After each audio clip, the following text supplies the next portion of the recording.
Hello, good day, guys. My name is Luis Gandara. I am the developer for Gtrendfutures and Gtrendspot for Gunbot. Now, in this video, I will explain how to set up for the first time running Gtrendfutures, whether if it's for Bybit or for Binance Futures. Now, this setup, if you need, there will be more additional information on the text file in the private group. Currently, this video will only be explanatory on the basics, just to understand how to set it up and how the basics work in order for you to set it up. So let's get started. Now, first off, when you first start it, you first want to select the pairs. Now, for Binance Futures, we will be using USDT and USDC. Now, your USDT pair will be for the long pairs, and the USDC will be for the short pairs. So let's add the long pair, which is USDT. You want to go to the community dev section. And now let's go ahead and add the USDC pair. This will be for your shorts. Now, whenever you're doing this for Bybit, you will add either the long or the short pair for both of them, both sides. Once you have added both pairs, go ahead and save.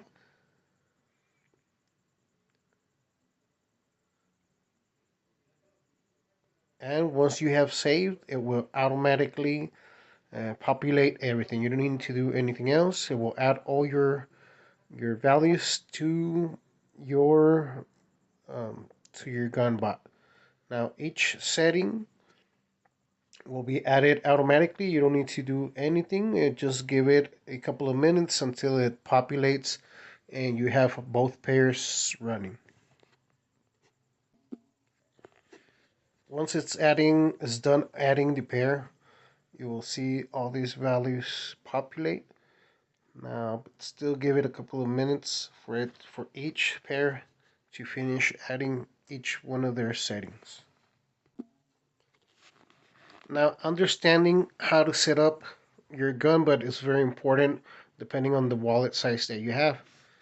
Now, this strategy is originally built in. The default values are set up for using around between $100 to $200 per pair. So let's say it's $100 for one pair.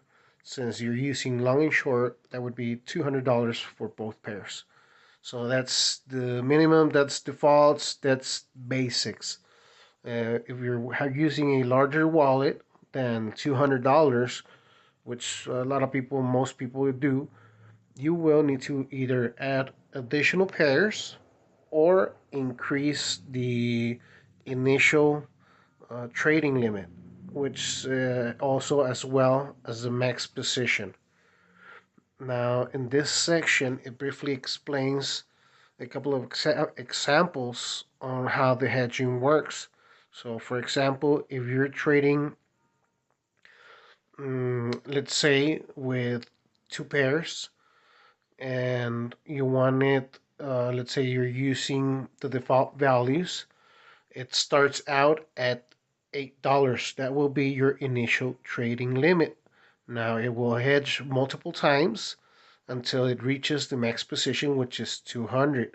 On the first example, you will see that you can hedge 16, 32, 64, 128, 256. That's how many times it will hedge, which is 5 times. Personally, 5 times it's a good amount of hedges in order to exit. So for example, number 2, let's say you have a wallet of 200 also. It's only two pairs or one pair, but long and short.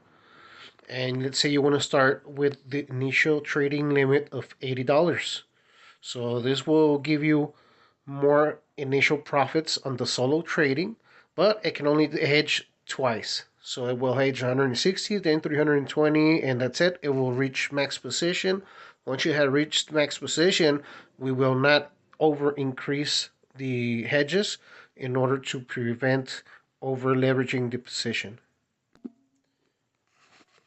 On example number 3, now let's say you have a $20,000 wallet, but you just want to run one pair, which is long and short, so two pairs, and you want to run them a lot of hedges. So you can, let's say you leave it at the value of $8 for the both size initial trading limits, which is where it starts. The next hedge is going to be 16, the next one 32, 64, 128, all the way up to 32,768. Um, Once it reaches max position, it will stop. But this gives you 12 opportunities of hedges, 12 hedges. As a difference from the first example, that only gives you 5 hedges. This section is very important. The reason why it's because it explains exactly how much you can add and how to add it so that you don't over leverage your position. This tells you exactly how much you can add, or so you don't add more, or if you already understand exactly how it works, you can really high leverage it and take in and bring some more profits out of it. One of the main reasons why trading futures is that it allows you to borrow money, you would say. So please pay attention to this and understand how it works so you guys can add more or less depending on how your greed is. The strategy works very well in helping you mitigate the liquidation part. So if you understand exactly how to use the strategy, it's very almost impossible to get liquidated. So it's as long as you don't over leverage, you're good. So just understand exactly how this mechanism works. This is just one of the most important parts of using the strategy. This section illustrates how the hedging actually works. So let's say you choose BTC and it will open up 0.01. It's an example. Well, not 0.0. Let's go with dollars. Let's say it opens up with an $8. If you have the setting one side hedging, it will only hedge towards one side. This picture illustrates how it works if you have it turned off. It will hedge both sides. If you just want it personally, the best way to use it is one side hedging because it will allow you to hedge towards the trend. So it's a plus. To be honest, it's to me it works a lot better. So for example, it starts with $8. It will then hedge 16. If you have the one side hedging, it will hedge 16, let's say, to the long side, and then 32 to the long side, then 64 to the long side, then 128 to the long side, as long as the trend is pointing out that way. Now, let's say, for example, you have your max position set to 600, it will hedge this many times. So we're talking about 1, 2, 3, 4, 5, 6, 7 hedges before you reach max position. So this allows us, it gives us the opportunity to exit this position at one time, and before 6 times we run out of opportunities, you would call them.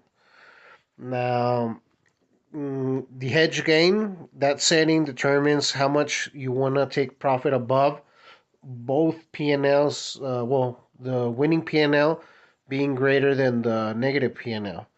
So we don't take a loss at any time.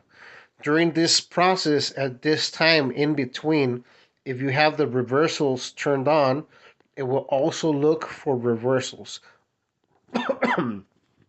Reversals are, for example, they can be more profitable, but they're not as easy to fish. So, but they're personally, it's optional. it might be better to use it, or sometimes it might not be. It might be better not to use it. The reason why, it's because when a reversal fails, it will open up the spread, which is, for example, right here, the recovery gap. And wider spread, it will take longer for the position to exit. So sometimes this is good for testing whether if it's good to use it or not to use it. But personally, I have it set to true, and I think it will work a lot better, especially since you can fish good exits, and it'll bring more profits.